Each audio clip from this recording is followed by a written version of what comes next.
السلام علیکم ورحمۃ اللہ وبرکاتہ۔ جیسا کہ آپ سب جانتے ہیں کہ ہمارا نورانی قاعدہ مکمل ہو چکا ہے۔ اس کے بعد یہ ہماری سیکنڈ سیریز ہے جس میں ہم قرآن پاک کے مشکل ترین ورڈ کو سیکھنے کی کوشش کر رہے ہیں۔ اگر آپ قرآن پاک کے ان مشکل ترین ورڈ کو درست کرنا چاہتے ہیں، قرآن پاک کی تجوید درست کرنا چاہتے ہیں تو ہمارے سبق میں شامل ہو جائیے، انشاءاللہ آپ کی تجوید درست ہو جائے گی۔ آج کے سبق میں ہم یہ قرآن پاک کا مشکل ترین ورڈ پڑھیں گے۔ اکثر لوگ اس میں کنفیوز ہو جاتے ہیں کہ اس کو کس طرح پڑھنا ہے۔ دیکھو تو نون ساکن کے بعد یا ہے، ہم نے اس نون کو پڑھنا ہے یا نہیں پڑھنا۔ اکثر لوگ کنفیوز ہو جاتے ہیں کہ کون سا رول یہاں پر استعمال ہو رہا ہے، اور آگے دیکھیں الف بھی آ رہی ہے اور حمزہ بھی آ رہی ہے۔ ہم نے الف کو پڑھنا ہے یا حمزہ کو پڑھنا ہے، اکثر لوگ یہاں پر بھی کنفیوز ہو جاتے ہیں۔ آگے پھر نون ساکن ہے، اس کے بعد لام آ رہا ہے، تو ہم نے ذال کو لام سے ملانا ہے یا نون سے ملانا ہے، اس کو بھی آج ہم دیکھیں گے۔ چلیں سبق شروع کرتے ہیں، غور سے سنیے گا۔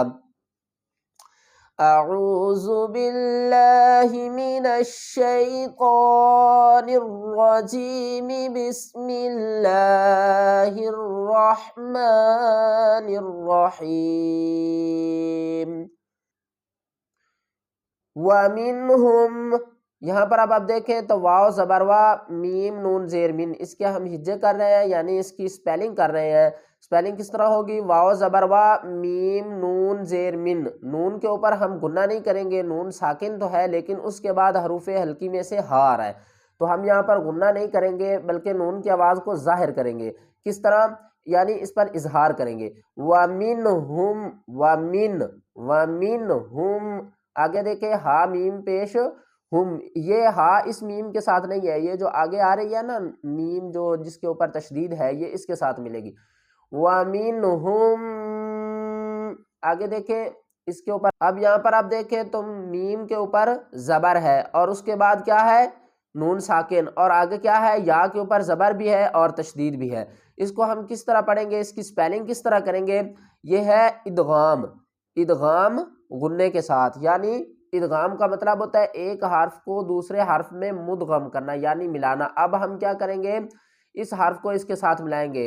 اگر ہم ڈائریکٹ میم کو یا سے ملاتے ہیں تو یہ بنے گا مج، کیا بنے گا؟ مج، کیونکہ ہم بیچ والی نون کو چھوڑ رہے ہیں۔ ہم نے سپیلنگ میں اور اس کے رواں میں اس نون کو ضرور پڑھنا ہے۔ کس طرح پڑھنا ہے؟ میم نون یا، میم نون یا زبر مئی۔ اگر ہم ڈائریکٹ میم کو نون سے ملاتے ہیں تو یہ بنتا من، یا سے ملاتے ہیں تو یہ بنتا مج۔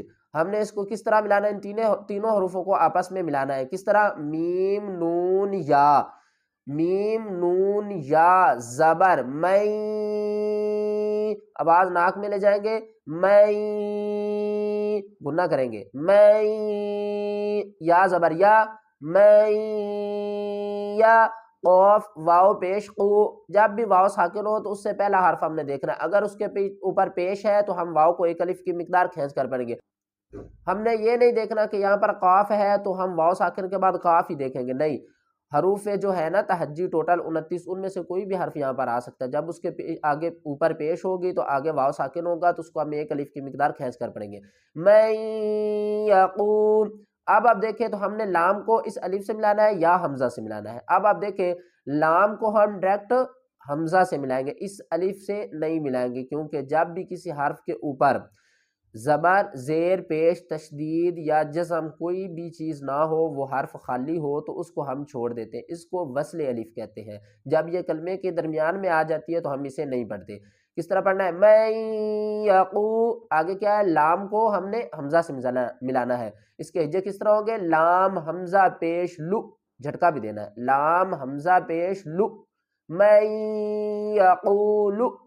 آگے دیکھیں ذال کو نون، یہاں پر بھی دیکھیں تو یا نون ساکن ہے، اس کے بعد یا ہے تو ہم نے نون کو پڑھا۔ اب یہاں پر دیکھیں تو ذال کے آگے کیا ہے؟ نون پھر آ رہی ہے، ٹھیک ہے، اور آگے یا کے اوپر تشدید بھی ہے۔ یہاں پر بھی یہی قاعدہ ہے لیکن اس کو ہم اس سے ڈیفرنٹ پڑھیں گے۔ کس طرح؟ اس کو ہم نے پڑھا نا میں یقول، ٹھیک ہے نا۔ آگے ہم نے اب یہاں پر اس نون کو نہیں پڑھنا، کیوں نہیں پڑھنا؟ کہ آگے لام آ رہا ہے، یہ جو ہے نا حروف یرملون، یا، را، لام، میم، واو، نون، یہ ٹوٹل 6 ہیں۔ جب بھی لام اور را آ جائے تو وہاں پر ہم غنہ نہیں کریں گے. اب ہم نون کو نہیں پڑھیں گے، ذال کو لام سے ملائیں گے. کس طرح؟ ذال لام زبر ذل، ذال کو نرمی سے ادا کریں گے، ذال لام زبر ذل، لام کے اوپر ہم سختی کریں گے. من یقول ذل، آگے لام یا زیر لین، من یقول ذلین، ذلی، ٹھیک ہے. من یقول ذلین، ولا تف، ولا تف، ولا تفتنین، واو زبر وا، لام الف زبر لا، ولا، تا کو فا سے ملائیں گے، تا فا زبر تف، تا کو نون سے ملائیں گے، تا نون زیر تن، یہاں پر ہم کیا کریں گے؟ غنہ کریں گے. تن، نون یا زیر نین، ولا تفتنی. آگے طوا ہے تو یہاں پر ہم وقف کریں گے، لیکن اس میں کوئی تبدیلی نہیں ہوگی. وقف کی صورت میں بھی ہم اس طرح ہی پڑھیں گے. یا ساکن سے پہلے زیر ہے، ایک الف کی مقدار کھینچ کر پڑھیں گے. من یقول ذلی ولا تفتنی